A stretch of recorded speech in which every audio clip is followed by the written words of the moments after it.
do, everybody? This your man Dre, aka Dre on Wheels. This is episode 30 of the 1130 podcast, Talk Pro Wrestling. How everybody doing out there? Appreciate you guys joining me back here for a new episode. You did. Good morning, good night, good afternoon to all my listeners all over the world.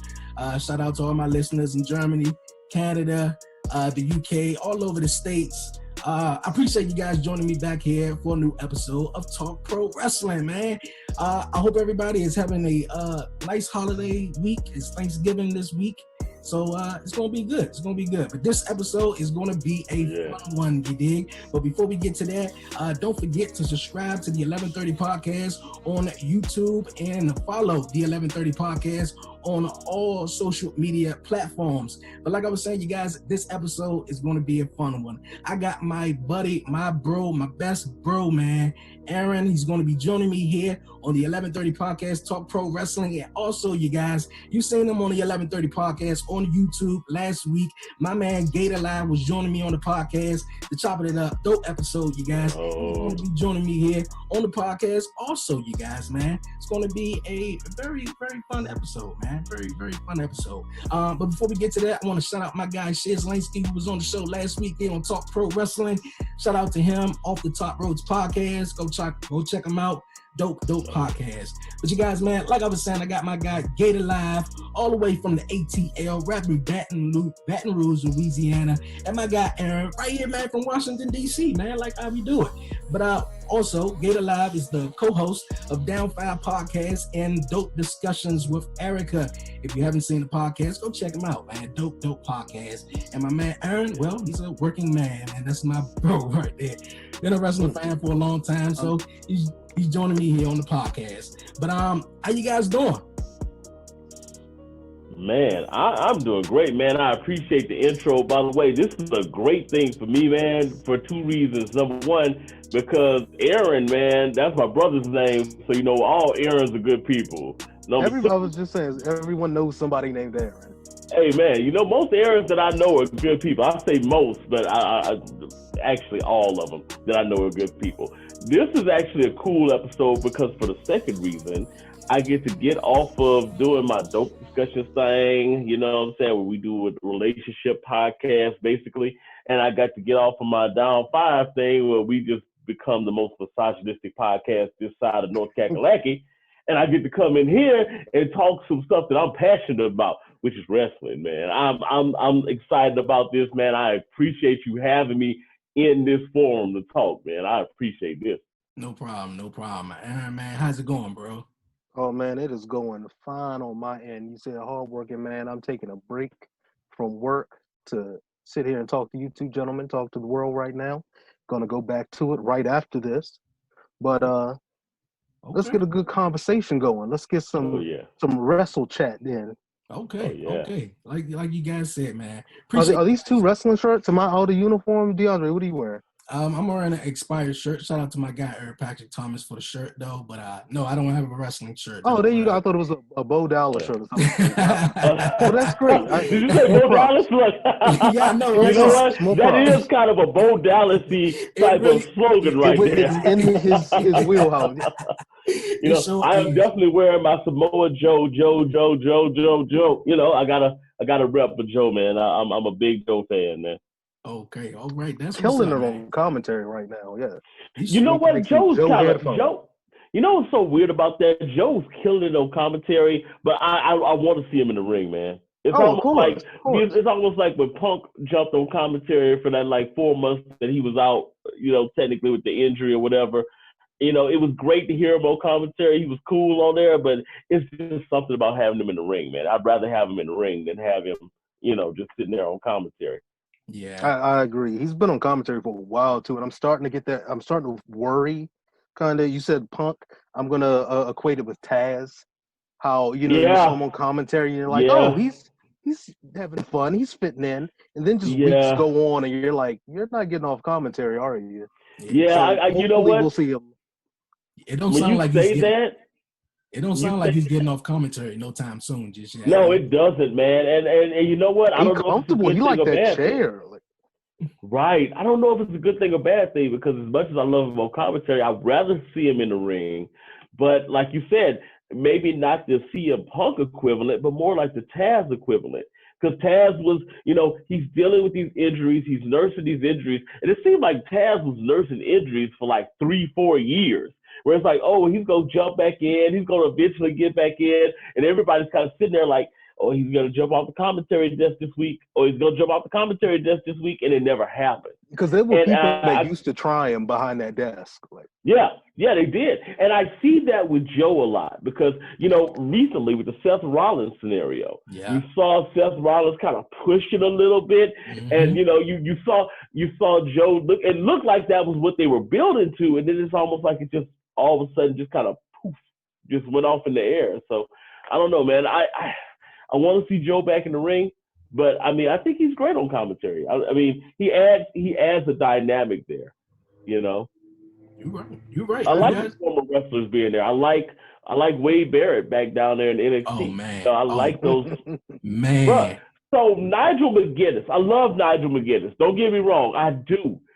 But Wade Barrett is a different monster, and when you listen to him on NXT, it's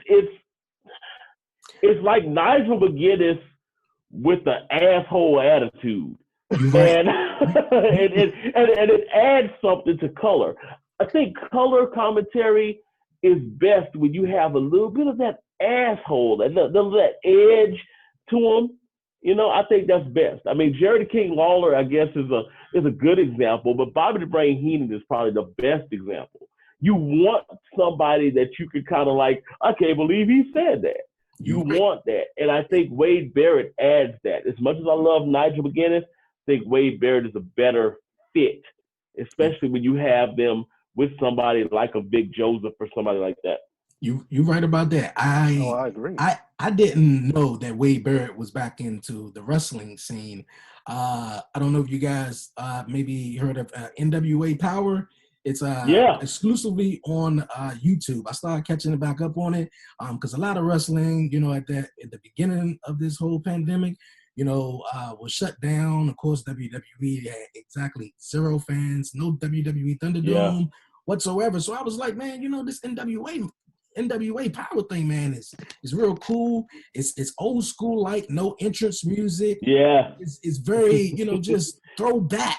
And then when I saw Wade Barrett, I was like, okay, this guy's good on commentary. And that he's now in NXT. I was like, okay, cool. Because when they get NXT UK really back up to jumping, I can really see Wade Barrett going over there to really do a little bit more than right in NXT. But hey, I'm loving the fact that he's back in NXT and WWE in general. So that's cool to see, man. Yeah, I love it, man. I love it. I'm looking forward to them really try to pumping some more energy back into NXT UK. The saddest part is that they are doing a lot of lockdowns over there, and there are casualties.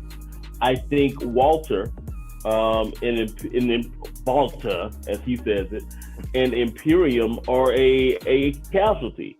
Because I think they had a good thing going over there. I won't say that they're as big as the Undisputed Era, but they did have that faction like beacon sitting up there on the mountaintop over there. And it's just sad to see that, as talented as Walter is, as talented as big as that could have been, it's basically kind of, faltered only because there are lockdowns going on, and that the WWE is not investing in that NXT UK thing right now. I hate that. Okay. And Aaron, have you seen any NXT UK lately? NXT UK, absolutely not. Okay, yeah, that's cool. Nothing against it, I want the time. Yeah. It's cool. It's cool. That's why, you come here to talk pro wrestling, chat some wrestling, catch you up. But exactly. Catch up from the fans. Exactly. NXT, of course, UK came back September. They've been doing their thing. The best match so far I've seen all year. If you haven't seen it, after this podcast, go check it out. Walter versus Ilya Dragunov. They had a no mark match, and man, it is brutal. It's a really cool. So if you haven't seen NXT UK, that right there is cool. I do like what they're doing with them. I think tournament style matches. Besides that, hey, looking forward to what else they pull off in NXT UK. Yeah, man. I'm wondering if they're going to. So, I like Dragunov. I like that match, but it just doesn't seem. And this is me looking at it from a NXT versus AEW mindset. As much as I like that match and as hard hitting as it was, do you feel like it maybe wasn't as TV friendly? Like it wasn't really one of those matches that, you know, if you put this on in prime time, that people would gravitate to. Like, I mean, I think people would gravitate to it. If they put that on primetime Fox, USA, I think people would gravitate to it because, like, British style wrestling is very different from, WWE wrestling. And them guys go out there and they lay it on the line. And like I was saying a couple of weeks on the podcast ago, they haven't wrestled in so long. Yeah. So they laid everything they had right there out, in the middle of that ring. Yeah. So, I mean, like, I don't know. That match was, a little bit UFC in a way, but, you had wrestling. Yeah. And so it was a whole lot. It was a whole lot. So, yeah. But you know what? I think that you made a great point right there is that, the British style wrestling, the European style wrestling is a little bit different, man. I think, you know what? This is why I think that Pete Dunne, as great as he is, benefits so much more from being with Pat McAfee. Because I think that having that style with that sizzle, with Pat McAfee and what he does, and I mean, I'm good with Danny Burch and Oney Lorcan and what they do, but I mean, having the mouthpiece and having, I'm gonna be completely honest. A lot of times, Pete Dunne matches will bore the heck out of me. You know what I'm saying? I mean, and I can see that. I get it. Yeah, I mean, I love the contortionist and doing all those types of things with the joints and all that. And while I get it, and I'm like, oh, okay, he's that guy. Okay. It's just, okay. It's not a Johnny Gargano like, oh my God, what is he, you know what I'm saying? It's not that. It's not, Tommaso Ciampa. It's a completely different type of thing. So I think a lot of European wrestlers have to kind of, and this is what this is, the Walter suffers for the same thing. As much as I like the NXT UK stuff, I don't know if it's ready for prime time. I love it. Don't get me wrong, and I will watch it on WWE Network, but it's just like I don't know if it's ready for prime time. Good point. Good point. As in, do you mean you don't feel it would be an appropriate fit, or you don't think it would be appreciated well? I don't know if it'll be appreciated well, and only because the style of European wrestling in general, and I'm just saying it in general scenario, I'm not talking about a lot of the WCPW type stuff that's out there, but, no longer exists, but those types of wrestlers, I just feel like the style is different. And that's not saying it's worse or it's bad or anything like that. It is definitely a different style. If you tuned in for like a nice regular NXT match and you saw that, you'd be like, wow, that's night and day. Right. And you know what I think is a lot of that? If you take Lucha Libre, if you were to go to CMLL and say, okay, I want to take their champion and put them up in WWE NXT or whatever, it's a different style. And, you already know that Mexican wrestling, Lucha Libre, is a faster pace. It's a lot of, that doesn't necessarily mean that it fits our style. I think American wrestling is more based on the storytelling of the match than the actual match movement. You know what I'm saying? So, and I think that with European wrestling, they get into the technical part and all that kind of stuff, and it's great, but it's almost too over technical. Yeah. You almost want to see a little bit of that storytelling. And this is probably because we've been spoiled and been conditioned by a lot of the WWE stuff. And by default, if you look at AEW, no matter what they try to say, all of that is inspired by that WWE storytelling element. You're right. Yeah. You got a good point. You got a good point with that. WWE is more like, you sit down and watch WWE. You wanna laugh. You wanna be excited. You wanna be mad. Yeah. You feel all these different emotions. But when you're watching British wrestling, to me, it's just like, yo, fuck them up, man. Fuck them up, man. Yo, come on, bring it big. That's more, Right. British, versus the WWE. That's why they call it sports entertainment. So, hey, that's Right. that's more of that one right there. And you Go ahead. you saying that makes me think about the transition when Shinsuke Nakamura came over here, because it was a similar scenario where Shinsuke Nakamura was so versed in that strong style, when he was over there. People don't realize here in the West, and I say the West, I say United States and then, Europe, we looked at Shinsuke Nakamura like he was just the most amazing thing ever. But over there, they kind of looked at him like he was just okay. But it's because he did something that a lot of the wrestlers there didn't do, and that's just like that storytelling element. And over there in Japan, it wasn't that big a deal to be sitting there telling the story during the match. But Shinsuke was a different monster, which makes me even more sad that when he came here, he does have that part of him there, but they just completely neglected it in WWE. You're right. I agree. And I agree. sad. You're right. Speaking of a story, man, I hope it was over this past Friday, but it seemed like it's still going on. Seth Rollins, Murphy right now. I don't know why they dropped his first name, Buddy. The same thing they did with Matt Riddle, though. It's funny. They love dropping, first and last names, though. But Seth Rollins and Murphy, one-on-one, dope matchup right there. I thought we was done with the Mysterio thing, because they could have stayed back in the back, along with Mysterio's son, wife, and daughter and stuff. But Murphy came out with the win. Seems like Seth Rollins is about to go off into the sunset and stay with Becky for a while with they child and stuff. Congratulations to Becky. Look really nice. Yeah. What was your thoughts on Seth Rollins and Murphy on SmackDown? We'll start with Aaron first. I thought I would be sick of it by now. I'm not.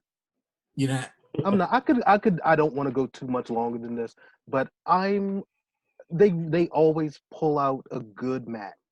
Like I know I wanted to really culminate in something big. That's it. I'm not saying I'm ready for it to be over, but I really want the crescendo right now. Mm-hmm. Okay. Yeah. Like I really just want it to come to a head, and I just want it to go all out. What's he calling him? The Messiah versus the Messiah versus his disciple.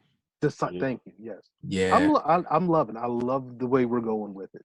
Yeah, I'm a big fan of Seth Rollins. Of course, the whole Messiah thing going on though, but it was different. I wasn't expecting it. Yeah, you are right, but I think they can go ahead and move on with the whole. Well, at least if they're going to do Seth Rollins and Murphy, can you just leave Rey Mysterio and them out of this right now? Like, let's let Ray do something else, man. Like, let him do something else. I think he can do well, which they never thought of doing. Which I think it would be great because a lot of cruiserweights would love to work with him. Is putting them in the cruiserweight division. I don't know if Ray can handle the cruiserweight division right now. When you look at Noam Dar, you look at somebody like even Buddy Murphy. To be completely honest, man, if you put Buddy back into the cruiserweight division, man, it's. I mean, I've always been a fan of Buddy Murphy. I mean, back when he was in NXT, him and Wesley Blake when they were the Dubstep Cowboys, and they had Alexa Bliss with them, and they were doing their thing. And you know what the best thing about that? Triple H is a fan of Buddy Murphy. He was always, if you look at a lot of those old NXT clips, Murphy was always there. Murphy's there because Murphy's reliable. They know that Murphy can not only put on a good match, but bring the best out of people. And I think that's why he's there. I think the reason that they have them with the Mysterio family has nothing to do with Seth Rollins. It has everything to do with Dominic Mysterio, or Prince Mysterio, as they're now rumored to bring him up as. I really think that their whole goal is to have Blake work with Dominic Mysterio. It was a great match. I know Seth is riding off into the sunset, and that's going to be great. I wish him and Becky the best, but to be completely honest, he's not going to be missed right now because you have so much going on, especially on the SmackDown brand. When you have your tribal chief sitting there, you have Sami Zayn sitting there, you have all those things, man, it's the best time for Seth to leave that and allow Buddy Murphy to kind of develop this C-rate storyline with him and the Mysterio family. And I say C-rate because it's only going to be maybe the third most attention-grabbing storyline on that particular brand right now. You can only be that when you've got the tribal chief on your brand. Okay. Great points that you guys were talking about with Seth Rollins and Rey Mysterio. Like my man Gator was saying, he feels as though that the Mysterio, or at least that the Mysterio family, or at least basically Prince Mysterio, is there for Buddy Murphy. I like the work they're doing. I haven't asked Ern, but what you think about Dominic Mysterio? He's got a lot of potential. And not just, off of who his daddy is. Like, I like him. He's what, like 21, 20? Yeah, something like that. Yeah, he's young. He's got like so. And did he go through? Did he come out of the performance center? Did he go through like an official training? He didn't come through the performance center technically, but he was there for a little while. He didn't do the rigors that everybody else did, having those undercards and all that kind of stuff. Mm-hmm. So he did kind of get a little bit of a curb. He kind of learned on the curb. He was that kid in class. Okay. Yeah, he was that kid. I think personally that they should send him to NXT. Like, if he does undertake that Prince Mysterio persona that they've been talking about, and of course this is the dirt sheets that are talking about this, they should send him to the Performance Center. Send him down to quote unquote the Capital Wrestling Center and have him do some matches down there, man. I think, having him come up there would be more beneficial than having him on TV right now. And now that we mentioned that, I don't understand the Aaliyah Mysterio relevance in the storyline. I'm kind of lost on that too. I'm not gonna lie. Yeah, that's crazy though. Garner's sympathy, but what? I don't get it. Yeah, not gonna get it. It's that whole storyline is crazy right there. Because big wrestling fan. I'm in right now, I watched since, on the WWE network. When I came into wrestling, I think I was talking to my man Gator about this throughout the commercial break last week. And I'm all the way up into 2005 and how 2005 is a really, really strange year in wrestling. Of course, Eddie, passes away. And, I'm in the story where Eddie has a secret, that is going to expose about Rey Mysterio. And, of course, you see Dominic, he's, little, he's in the middle of the ring. And, of course, you see Aaliyah is, with her mom and stuff like that. To see how all of this, is coming full circle and how I'm, running into this, this part right now in SmackDown with Dominic and Aaliyah on TV. And now on SmackDown, 15 years later? Right. It's crazy. It's really crazy.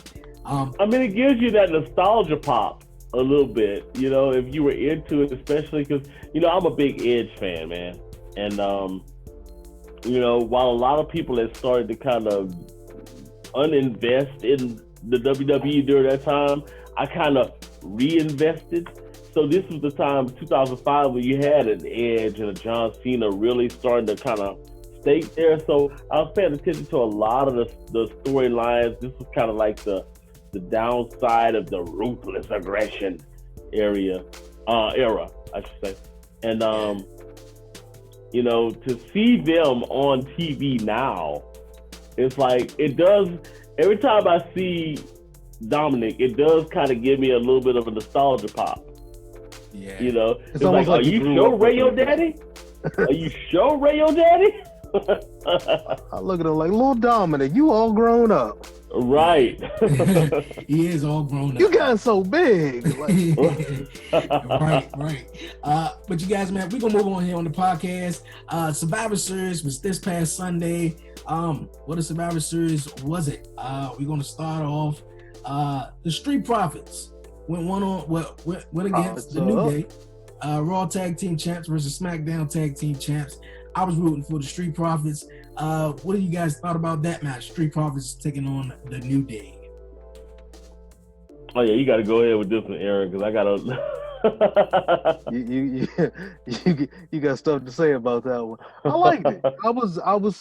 I wasn't at all surprised it was going to be good. I didn't think it was going to be as good as I found it to be. Does that make sense? I was kind of like, I'm gonna just kind of sit through this. Maybe I'll, check my phone in between. I really couldn't keep my eyes off of it. It was a very entertaining match, though. I was, of course, rooting for the Street Profits, man. I thought they were going to bring the Hurt Business in to take on the New Day at Survivor Series, but they didn't pull that trigger the week before. So, but we had the New Day versus Street Profits. Dope matchup, man. Montez, man, he is athletic. That man could jump with that frog splash, man, and turn in mid-air and everything. So I'm digging what they doing. Oh heck, man, when he does the little leapfrog like 4 or 5 times, I'm like, wow, keep going. It's like the Cesaro swing. I'm just counting. Mm-hmm. Let me tell you something about Montez, man. As much as I love him as an athlete, I cannot watch a match with Montez Ford in it where I don't sit there and say, like, oh my God, it's going to be over and I'm going to see Bianca Belair on NXT TV crying about, I mean, he is one of those people who just basically, and not to put him in the same category as an RVD, but he's one of those people who puts his body on the line like that. Like one of those old ECW wrestlers. I was, unlike both of you, I was actually a proponent of, hey, you got to let the New Day win this one, only for the simple fact that, you want to kind of bolster some sort of feud. And I guess you could do it either way with Big E and the Street Profits on SmackDown. But I think it was a great match. Don't get me. Did you guys get the impression, now that you guys are on here, and I got to ask, do you guys get the impression that they're about to split the New Day even more?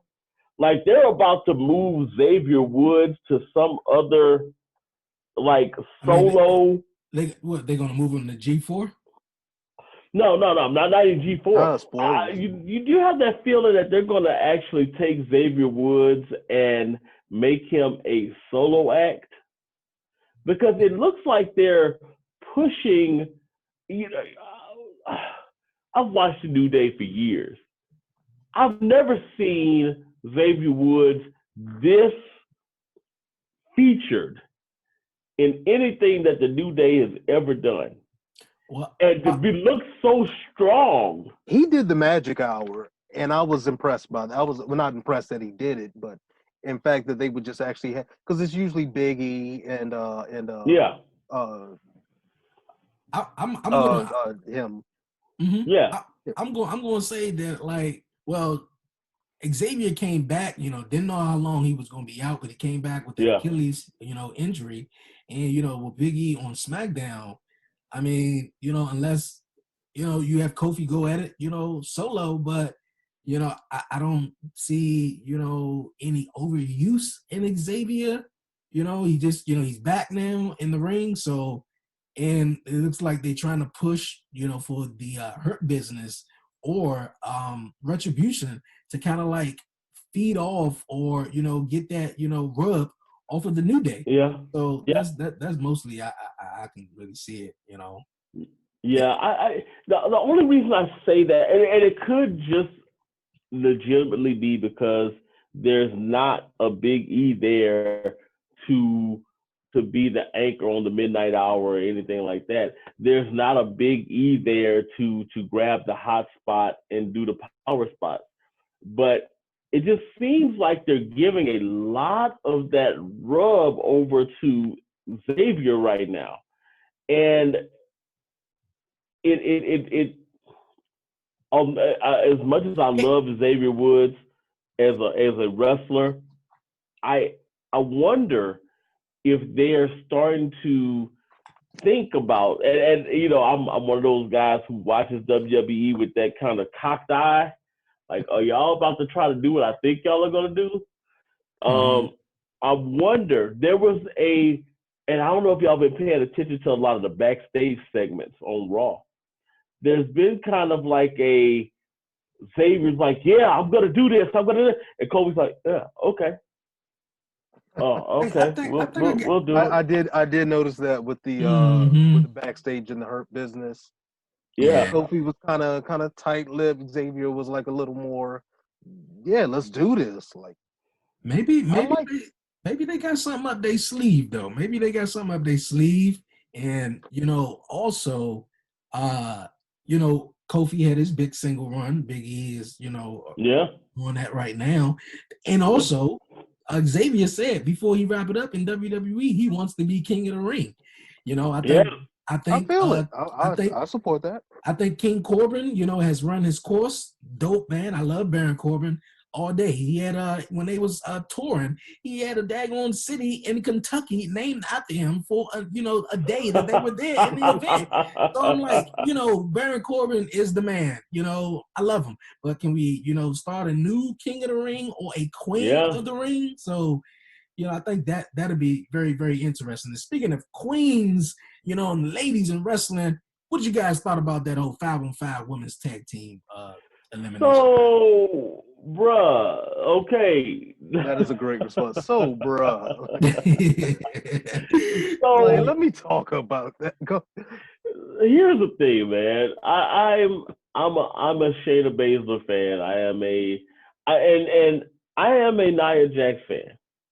Reluctantly, I will say. You know who I'm not a fan of? Lana.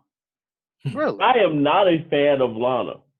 And I how it's almost like the Roman Reigns thing a couple years ago where you knew that the WWE was trying to force this down your throat some kind of way, and you just like, no, I won't take it. I feel like that with Lana. I feel like they're trying to force Lana down your throat some type of way. Even with her getting put through a table, the announce table, like 8 weeks straight. Yeah, for a whole no, I'm not gonna. First of all, Lana can't wrestle. That story is crazy, and I think what they're doing with Lana right now, they punishing her because Rusev didn't resign with WWE, so he went over to AEW. And maybe. I don't know if you guys seen, I follow Lana on Instagram. Okay, yeah, I do. I don't blame you. But if you got to, man, you got to follow all of them. Yeah, if you've seen her Instagram, I think they may be coming up with a WWE Chronicle with her involved in it, and she was talking about how depressed she is, and et cetera, et cetera, et cetera, and how she doesn't have Rusev, aka Girl, now on the road with her no more, and gone from fans to not having fans, and you don't really see her posting any more TikToks a whole lot because the fans just basically bash her. I feel as though her standing outside of the ring and not getting in the ring at all in Survivor Series was just like, really? Like, you really gonna do that to my girl Bianca Belair after she kicking ass in the ring? So you gonna tell Lana, sit your ass, don't move, don't get in the ring, don't tag nobody. And then ding ding, and you see Bianca face like, ain't this something right here? Yeah. I don't agree with it though. I'm not a big fan of what they're doing with Lana right now. I get what they're doing, but not even. I don't like it. I don't. Yeah. I don't like it. Yeah, it's an awful scenario, man. And I think, and you know what? I don't even think it's a punishment. I think what's happening right now is, WWE has always been a big fan of Lana. I'm gonna be completely honest. Even when Rusev was getting his push, when he came on WWE, at WrestleMania with the tanks and stuff, that entrance wasn't about Rusev. That entrance was about Lana. And I think they've always pushed her as being the big main component of that tandem. Well, now she's by herself. And she was the brains of the operation, and Rusev was the head. Yeah, exactly. So so what they've done is they've kind of like she's lost her Russian accent, which I don't get. Right. How do you just drop the accent that quick? Like, literally just she dropped it faster than Kofi did back in.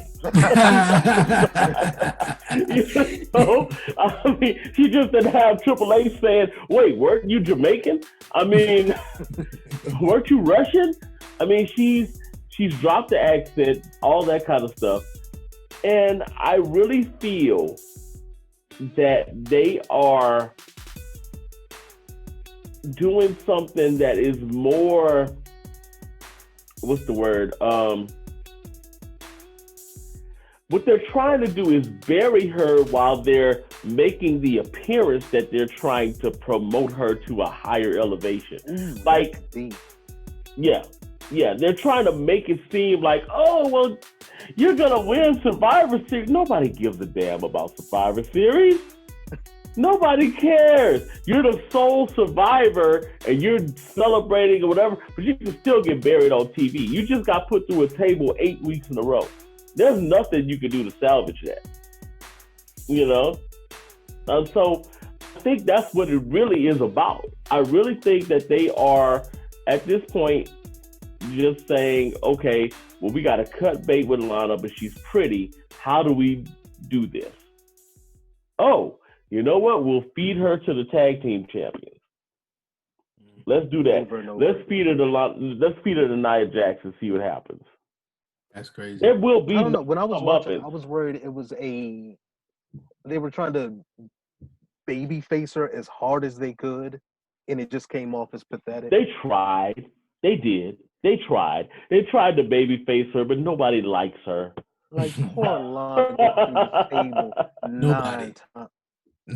You know what? This was like, but you know what? Nobody in the female division right now, outside of the Big Five, and when I say Big Five, I'm talking about Sasha, Charlotte, Becky, who's no longer there right now, Asuka, and Bailey. Nobody's gonna like. You can't babyface somebody like that. Nobody cares about anyone else.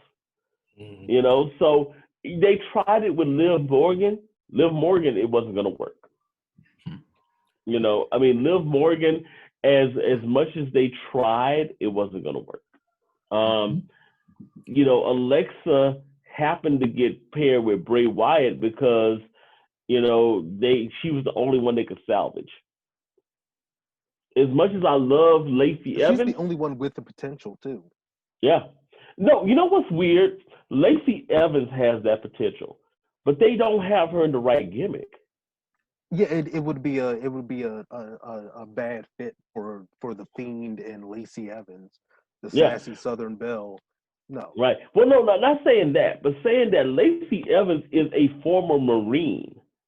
Lacey Evans is like, you know whose gimmick she needs? Lacey Evans needs Tony Storm's gimmick. from NXT. Lacey Evans needs to be this kick-ass former, Marine. I'm a mom, but I'm kicking ass. Blah blah blah blah. They put her with this Southern Belle gimmick. What? What? And I know this had to happen after Dusty passed, because they probably sat there and listened to her and said, "Oh, you do a great Southern Belle voice. You should do that. You should be a part of his legacy." Right. That's crazy. Right. That's even crazy. From the 5-on-5 women's matchup at Survivor Series, what was your guys' thoughts on the men's 5-on-5 Survivor Series matchup? Because I thought it was really wild and crazy that nobody from Monday Night Raw got eliminated, though. Seth Rollins sacrificed himself. It's just like, what the hell is going on? Uso is just getting, just like he can't catch a break from Roman at all. So, what was your guys' thoughts on the 5-on-5? Aaron, you want to go first? Yeah, Man, go ahead, Aaron. It's hard at the head of that table, man. You got to keep the family in line.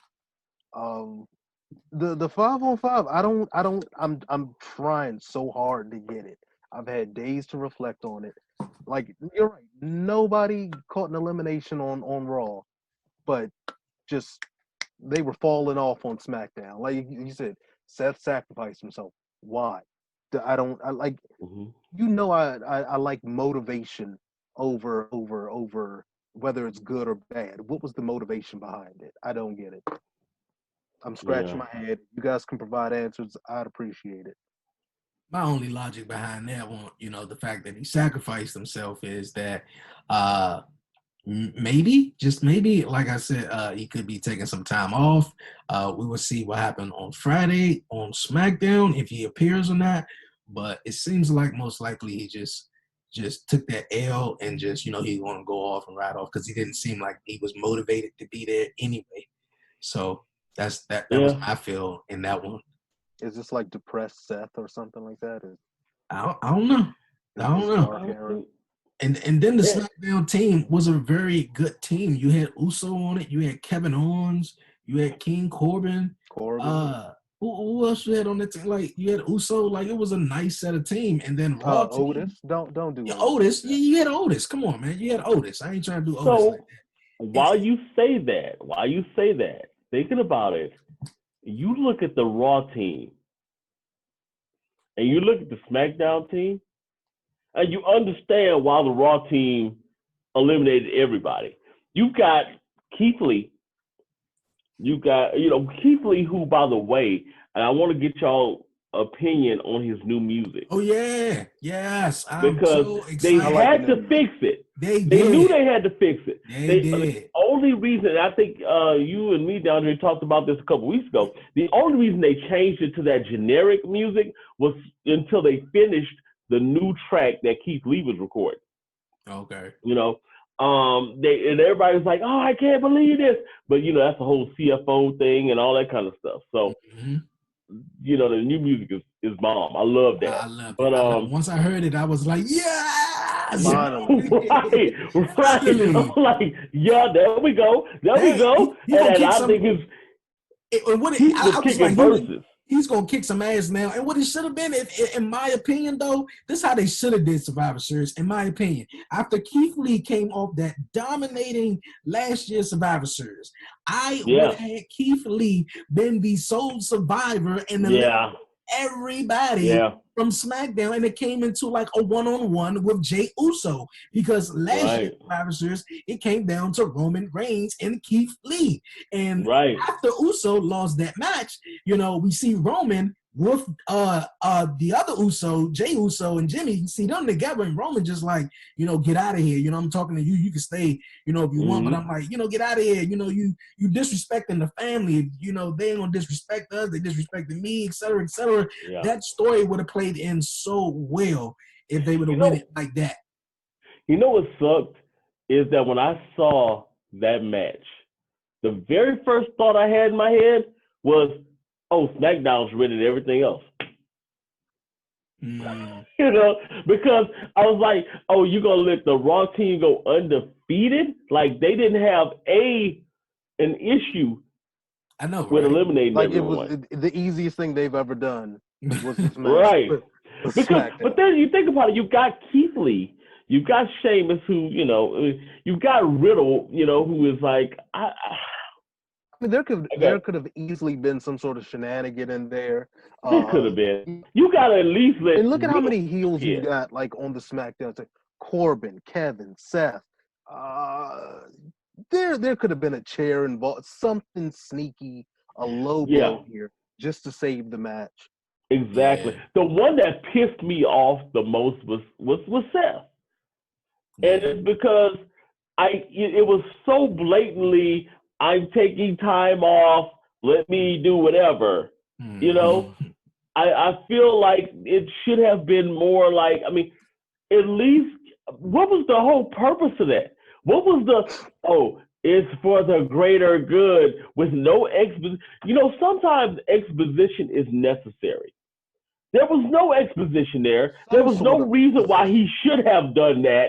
He literally just turned to everyone in the ring and said, it's for the greater good. I actually had to stop and rewind to make sure I didn't miss anything. Right. I did the same thing, Aaron. I sat there and said, what did I miss?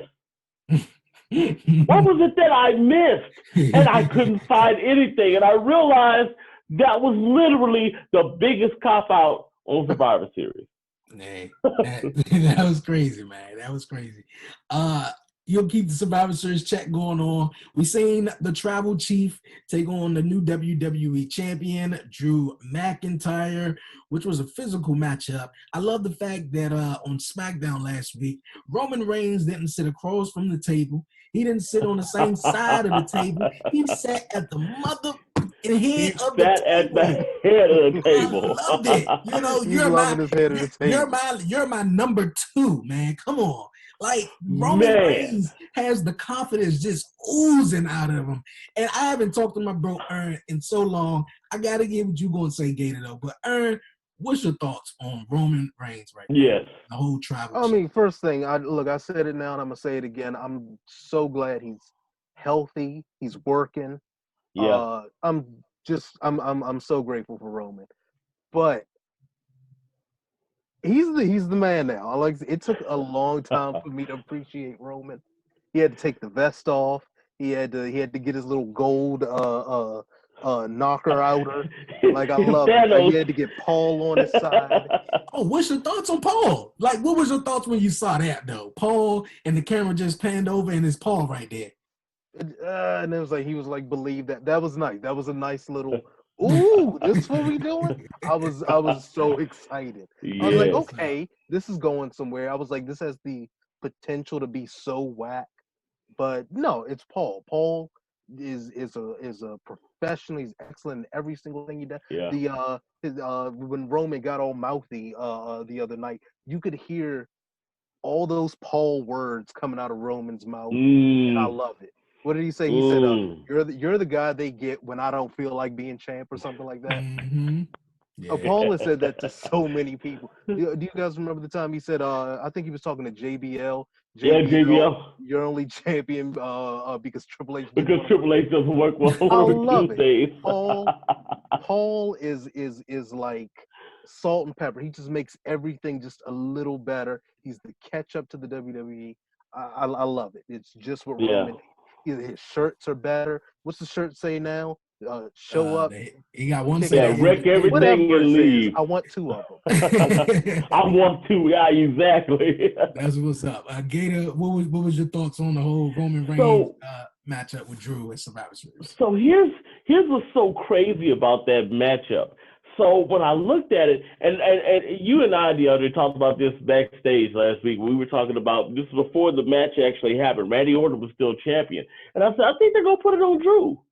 Mm-hmm. They're gonna do that, and the reason why, and then not everything went the way I thought it was gonna go, but I think the reason was because they see this as a WrestleMania match. Yeah. Like I really believe that they're looking at this and they're saying, oh, we're going to have Drew and we're going to have Roman. And both of them, this was an actual main event. You don't find flaws in either one of these people. And they built this. And as much as I disparage WWE for a lot of their storytelling and stuff like that, they put this together perfectly.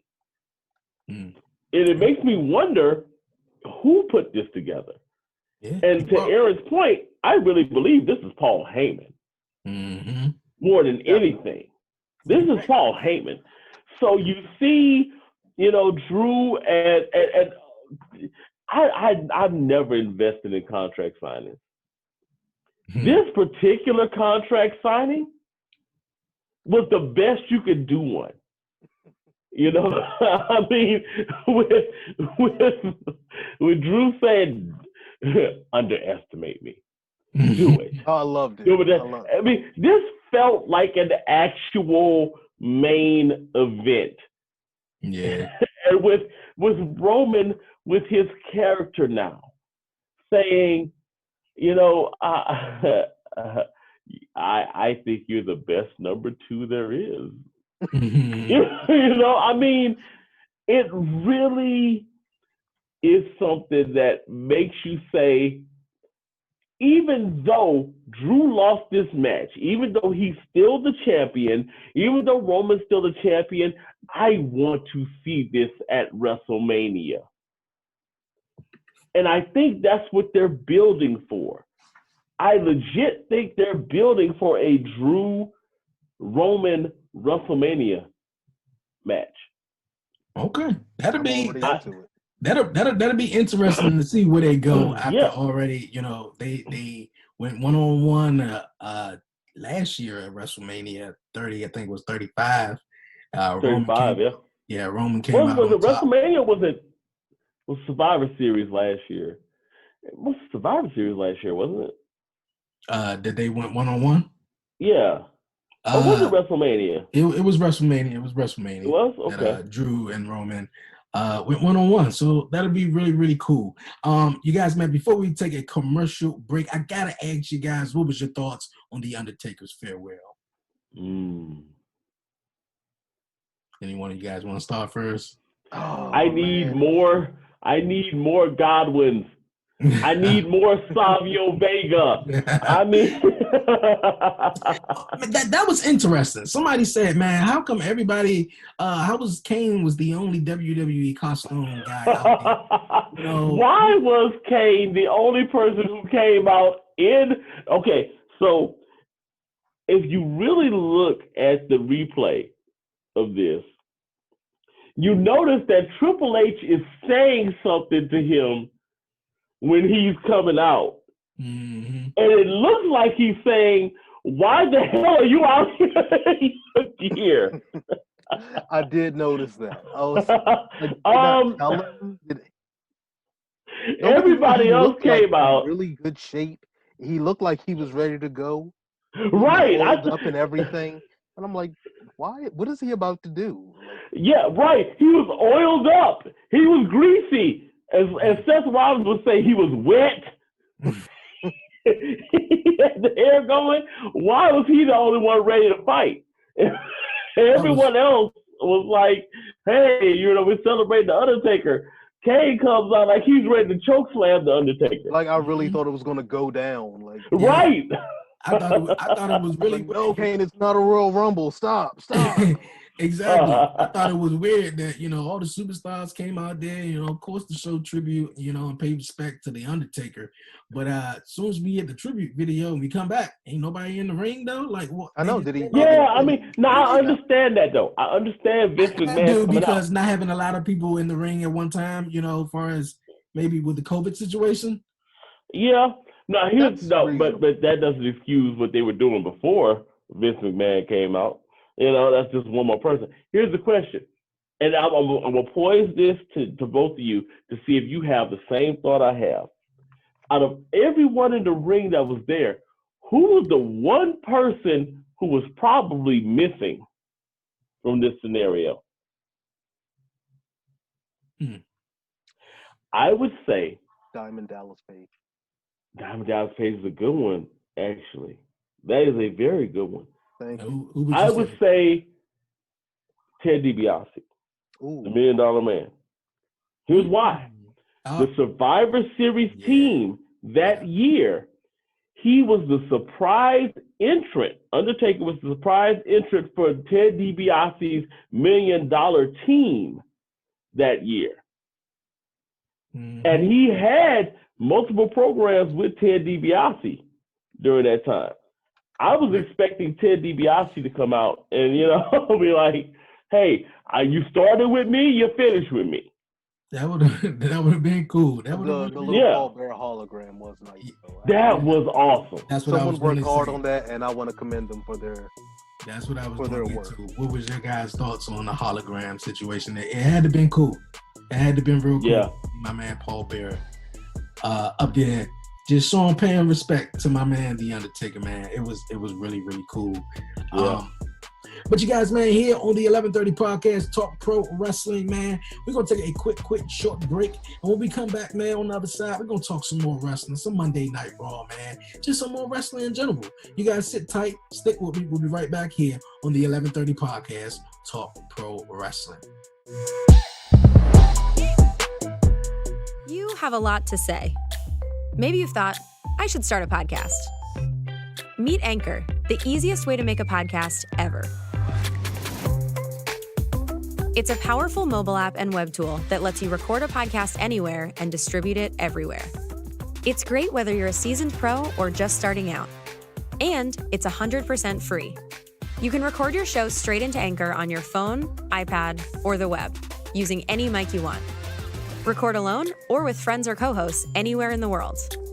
You can add background music and transitions, and your listeners can send you voice messages that you can incorporate right into your next episode. If you want to produce your show using another app, you can upload your own audio directly from web or mobile and still take advantage of Anchor's totally free podcast hosting. Once your podcast is ready to publish, Anchor can automatically distribute it to every major podcast platform. That includes Apple Podcasts, Google Podcasts, and Spotify, so your listeners can hear your show wherever they want. And on the web, you can see detailed analytics about how people are listening. Plus, you'll get a great-looking profile page where anyone can listen to your podcast or subscribe to it. And if you want to ask your audience to support your work, Anchor makes it easy to collect monthly payments from the people who love your podcast and want to see it grow. You really don't need a recording studio, expensive equipment, or a bunch of technical knowledge to deal with a podcast feed. Just get started and join the diverse community of podcasters already on Anchor. We can't wait to hear your podcast.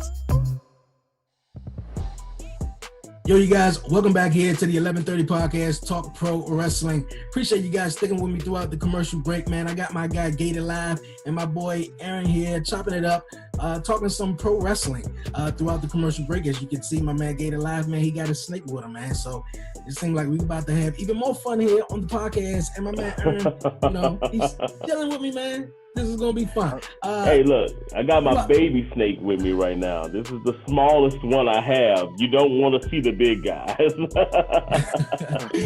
Throughout the commercial break, you guys, we was just chatting it up. Daniel Bryan is, of course, back on SmackDown. He has a new haircut. And my man Gatorlive was just asking Aaron what was his thoughts on Daniel Bryan's new haircut, and is he going to keep it like that? So, Aaron, what was your thoughts on Daniel Bryan's haircut? If he could brush it out, or maybe just take a look at some different things, it could help him. But like you said, it's his new professional cut, his backstage shape up. Yeah, seems like he's okay a for now. For SmackDown. For now, yeah, he looked new, and he did look a little funny. I didn't recognize him over the face mask. Yeah, but you know what's so strange about those types of cuts?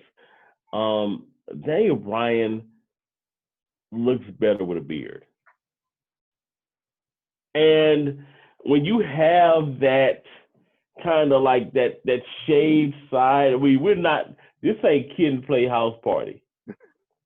And when I looked at him, that's the first thing I thought. So, I really feel like they're doing this to try to force freshen, and this is a new term for some people, to force freshen his character. When you don't have to do that, sometimes the old reliable is the best way to do it. Now, that being said, I don't think that's WWE's fault. I guarantee you that he came in with that haircut. They said, "Oh, well, it's Dan Bryan, whatever," and they just let it go. Yeah, I can believe. Well, I You mean, what know? could they do? What else could they do about it? But Right. it's like Mhm. You know, when Eva Marie came in with her red hair, just like I was gonna say they fired people for less. I mean, Mhm. Eva Marie was Eva Marie. kind of Oh like an man, exception to the rule. yeah. I was just about to go there. Eva Marie when she dyed her hair, and they was like, "Oh, Yeah. nah, you got to turn it back that color or something." So Right. yeah. Yeah. And when she initially went red, they hated it, but then they were like, you know what? That actually matches better with her. Sasha, turn your head purple. You know? Yeah, that's crazy, man. Daniel Bryan is back. He won over Jey Uso this Friday. We're gonna have to stay tuned to Friday Night SmackDown to see what repercussions that Jey Uso might have, for Roman Reigns might have for Jey Uso after losing that match. Before we throw it over. Yeah, I don't think there's gonna be many repercussions after the end of Survivor Series. Like I think that you was helped me win that match. We're gonna call it even. Yeah. Okay. So he helped them win the match. We're gonna call it even, but he helped them win that match. Come back to the table. Yeah, but he helped them win that match. But then later on that night, he lost against Daniel Bryan, a guy who he beat 3 weeks prior to that. So I think Roman Reigns is going to have to, say something. If I'm the head of the table, and if somebody beat you, if somebody, anything, they disrespecting me, they disrespecting you, and they disrespecting. If they're not afraid of you, they're not afraid of Roman. They're not afraid of his family. Exactly. So I got to ask you guys, what point is the other Uso comes into this storyline? Oh my man! Well, how long is Jimmy on the shelf? Because I feel like he should have been back last month, actually, but apparently he's still on the shelf. I mean, well, in storyline, he's still on the shelf. I mean, he may be cleared right now. Yeah, the most action I've seen him do was a human shield and his brother. Yeah, man, that was good. That was some good storytelling right there at Hell in a Cell. It really was. Man. Like, go ahead, Oosh, you got it. Like, I was like, yeah, man. Like, man, this is amazingly good as far as storytelling. My part of the Hell in a Cell was I love the fact how when Roman had his brother in the guillotine and Oos just laid out and he was like, "Come on, Oos!" He just shaking his hand like he dead. It's just, like, man, that was good. That was really, really good. It really had me wondering, like, where y'all going with this? But you know what though? That is what I think. To be completely honest, I think that Roman kind of needed. He needed that. And we spoke about the assholes in wrestling earlier. Mm-hmm. I think that Roman needed that extra, like, shot of asshole, in his character. Because he never had a reason to be an asshole before now. Right. He doesn't.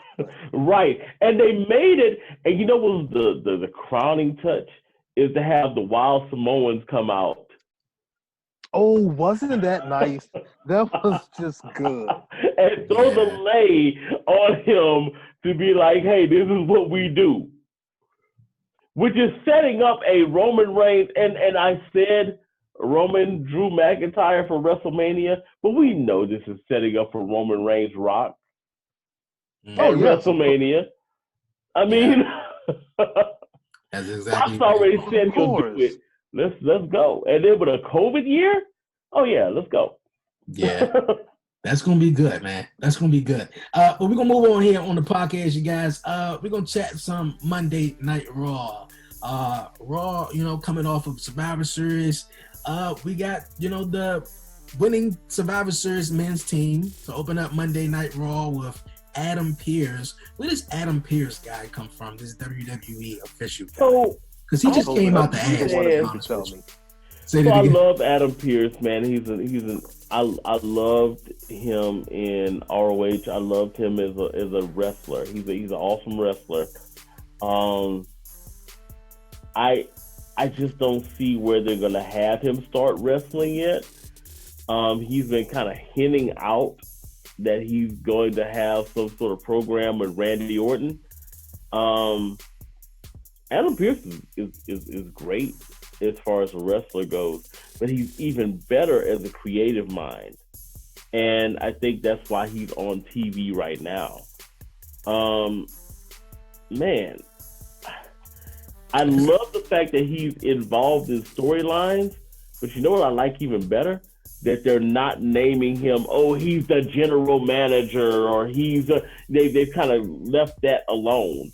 Yeah, they left the general manager term alone. He's just but they still is that what it is?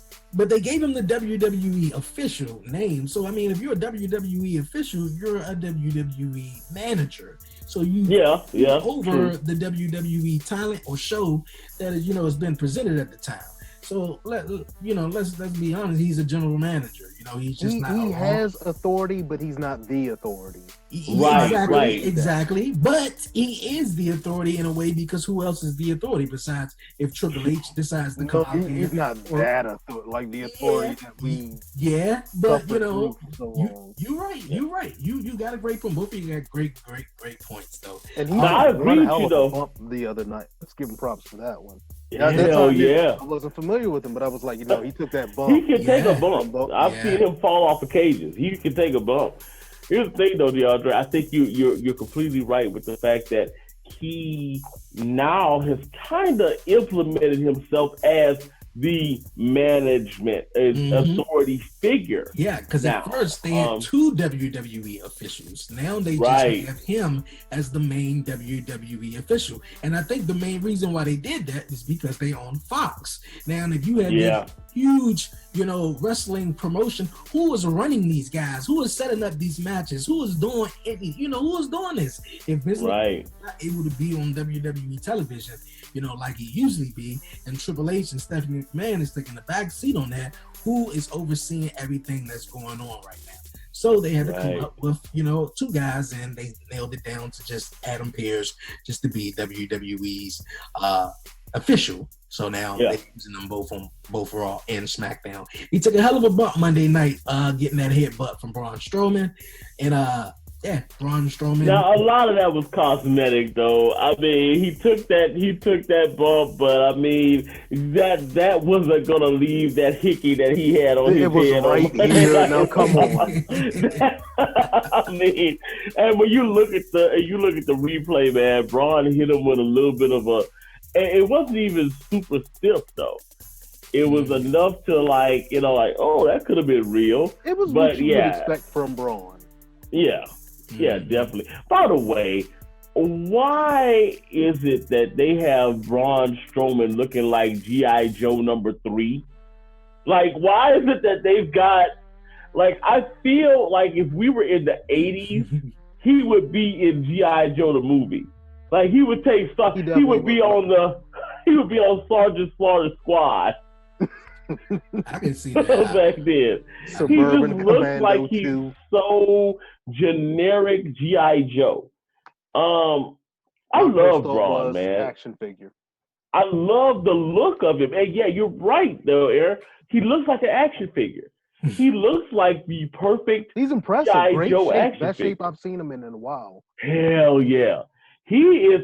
I remember him debuting with the Wyatt family, and remembering him in that black sheep mask, and he's chubby crazy, and now he is when you look at him, you this dude I don't want to mess with. Mm-hmm. This is a guy who he reminds me of, and I hate saying this because this is almost the death sentence on a wrestler. He reminds me of Big John Studd. Oh, That's old school right there. He reminds me a lot. The way that they portray him, he's not like he could beat everybody's ass except for the top tier. He reminds me of, he's placed a lot like Big John Studd. I can see that. Yeah, I can really see that. And that scares me Because I feel like Braun has so much potential. And to have him categorized in that level, it's like you're not going to get any higher tier feud than Sheamus. You know? Yeah. Like, And honestly, he should wring Sheamus's neck easily. right, he Yeah. should. He should wring Yeah. Sheamus's neck easily.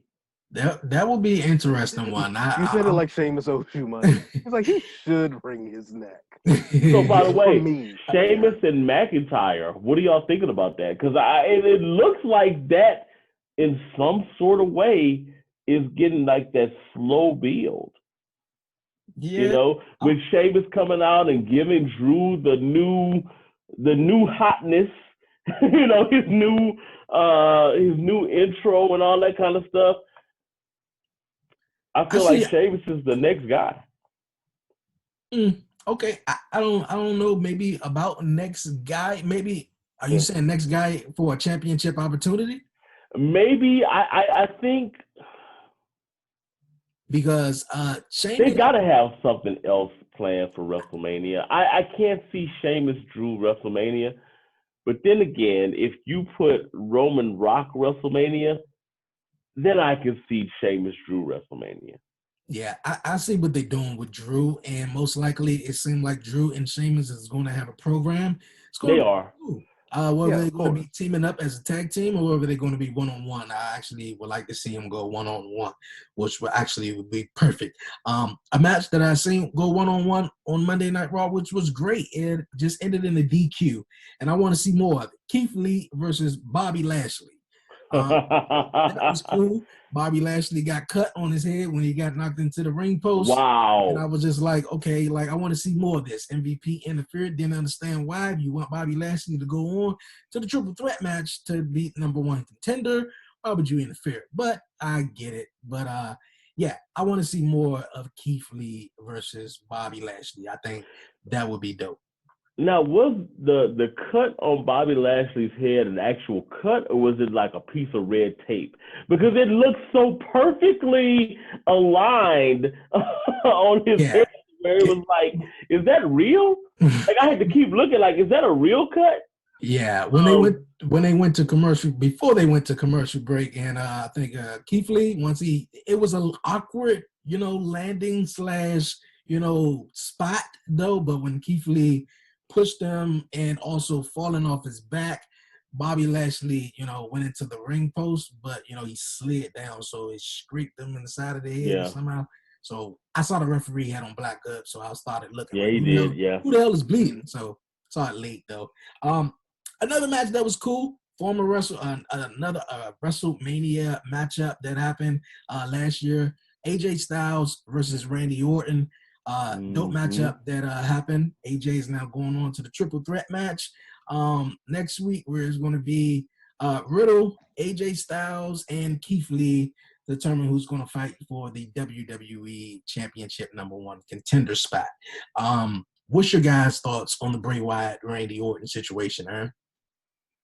Well, go ahead, Aaron, because I'm gonna let you go. Let me get my thoughts. Go on. Well, two things. First, is it too early for Keith Lee? I want to say a part of me that a little says early, yes. Not too early. Yeah. Right. There's a part of me that says it's a little early. And now as much as I love Keith Lee, the fact that he got his theme song now, I think is the perfect time. He's on the rise. Let him enjoy that theme a little bit. Let him feel the vibe with it, and he'll get there. Yeah, I'm a huge Keith Lee fan. I think they did a discredit to him when they debuted him on the main roster this year. But I think that they can rectify that and they can make it right. Bray Wyatt and Randy Orton. DeAndre, we talked about this last week, where we just felt like this was the thing. I mean, they're setting it up, they're building it, but I almost feel like it's a disjointed build. Like it's not it's not fast, it's not slow. it's just like they just come back and they handle other stuff, and then they come back and revisit this feud.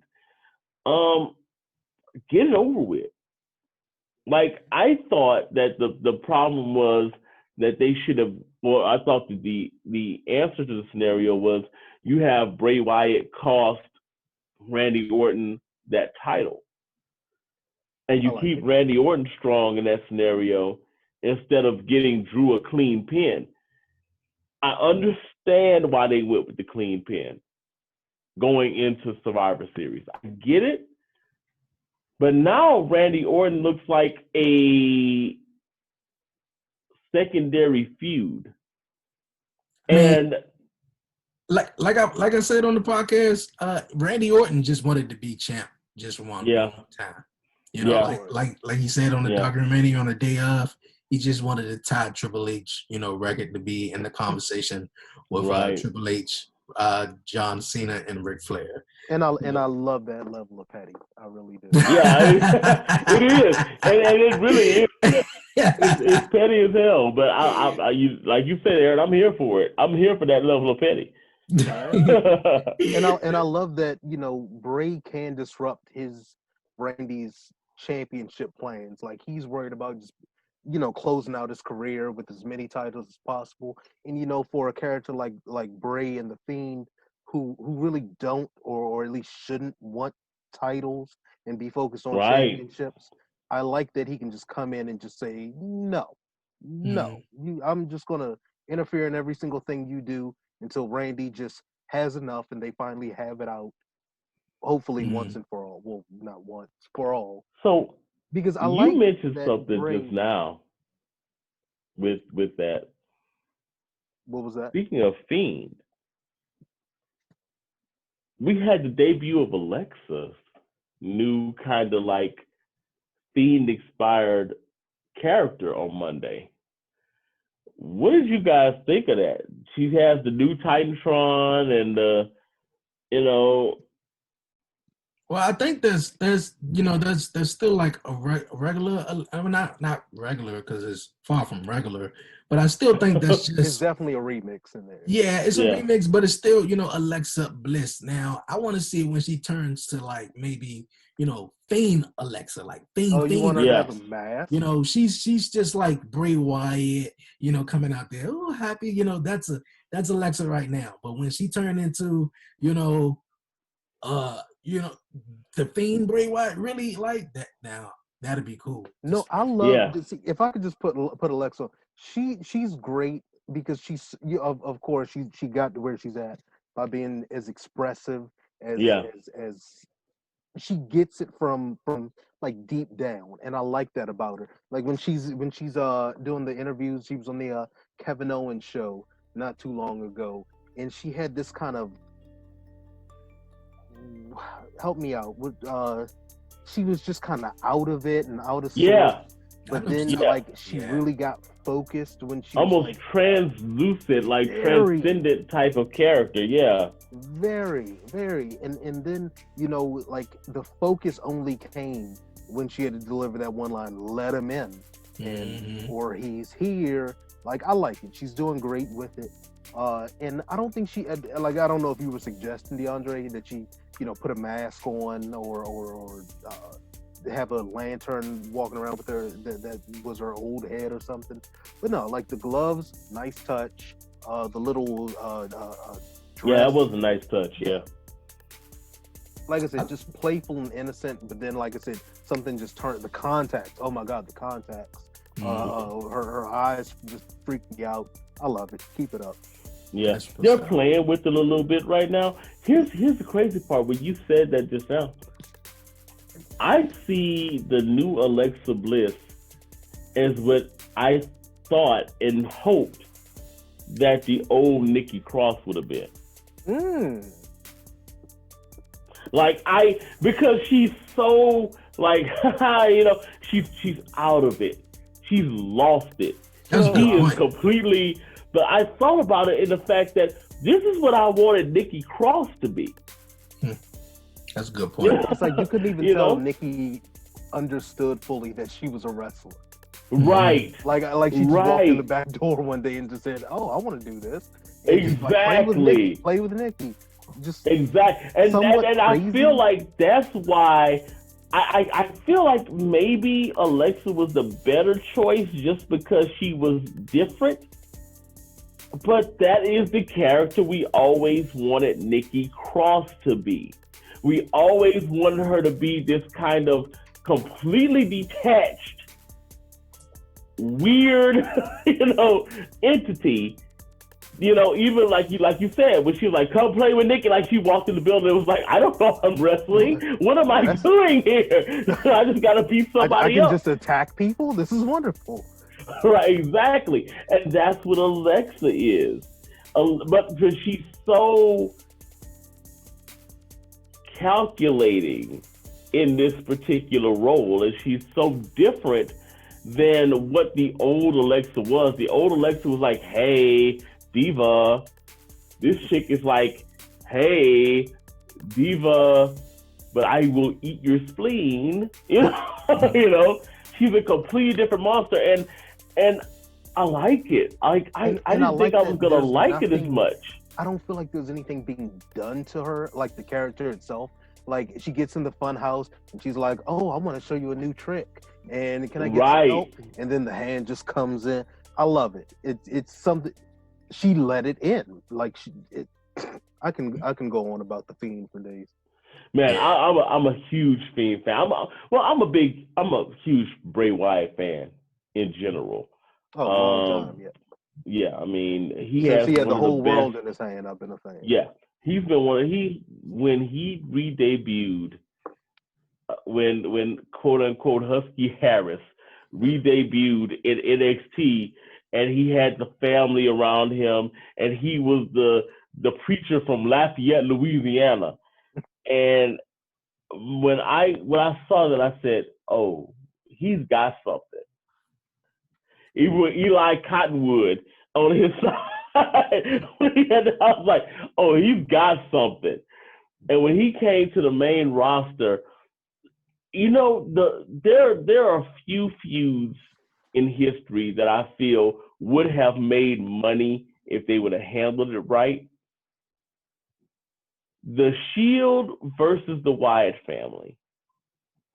That was really good. A few years when back. They did pull it off. The Shield versus the Wyatt family. Start pulling. I feel like that could have been so much better than what it was.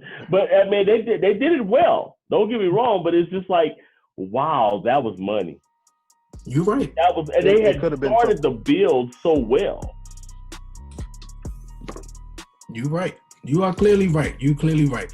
But you guys, man, we chopping it up here on the 1130 podcast, Talk Pro Wrestling. Before we wrap it up, man, we could talk wrestling for hours and days, man. Yeah. I just want to say, any shout outs you guys want to say before we wrap it up, man? But I want to get these shout outs in. Gator, Aaron, whatever one you guys want to start first. Any shout outs? You guys go ahead, Aaron. Oh man, just to shout out to you two, man. Like, thank you so much for having me. I had a ball. I hope I can come back and do this again. So please take this time to just plug yourselves, man. Round of applause to both of you. Most definitely, man. I miss you, man, and definitely gonna have you back here on the podcast, man. It's gonna be real dope. Gator. Hey, look, I got to give a shout out to both y'all, man. This has been awesome. We got to do this again. Like, I feel like this could be a reoccurring thing as far as getting this thing going. I think people are really gravitated to it because, one of the things that we lack in this particular industry is African-American voices, man. And I feel like just having you in here, DeAndre, and what you're doing, you know what I'm saying? And with Aaron being here, I have other people that I know, like Whip, that do their thing. Man, but just having that voice in there because, right now we get inundated with like the British and the Caucasian voices in here. Not saying anything's wrong with that, but just saying that it'd be cool to have, hey, look, I know when I see hood stuff on WWE TV, and it's good to be able to call that out and have somebody be like, yeah, that was kind of gangster. Representation matters. Exactly. Representation actually does matter. Shout out to the Hurt Business. Yeah. You know, but yeah, man, I want to give a shout out to y'all too, man. And you know, I'm excited about it, man. And give a shout out to the people. You know, I got one of them looking at me right now, and I got another one looking at me in the other room, like waiting on me to pick her up. So yeah, you know what? Wrestling tie-in. The reason I got inspired to get snakes was because of Jake the Snake Roberts. You know, seeing him and Damien on TV and being like, what's that? You know what? I think everyone had the thought. They saw Jake, and everyone had the thought, I could get a snake.